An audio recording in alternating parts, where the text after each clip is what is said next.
Hi friends, இப்போ வந்து 11th polity சமூக நீதியில் வந்து பஞ்சமி நிலம் பற்றி கொடுத்துருக்காங்க. அதை பற்றி பார்க்கலாம். சென்னை மாகாண அரசு வந்து தாழ்த்தப்பட்ட மக்களுக்கான நிதி உதவி திட்டங்களை 1885 அறிவிக்கிறாங்க.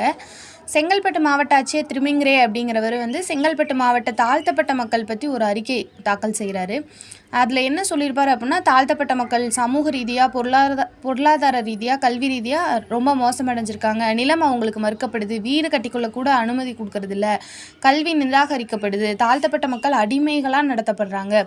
ஆனால் நிறைய நிலம் தரிசாவே போடப்பட்டிருக்கு. இதனால் கவர்மெண்ட்டுக்கும் வருவாய் கம்மியாக இருக்குது. அதனால் இந்த நிலத்தையெல்லாம் பிரித்து தாழ்த்தப்பட்ட மக்களுக்கெல்லாம் கொடுத்துடலாம் அப்படின்னு சொல்லிட்டு ஒரு அறிக்கையை தாக்கல் பண்ணியிருக்காரு திருமிங்கிரே அப்படிங்கிறவர்.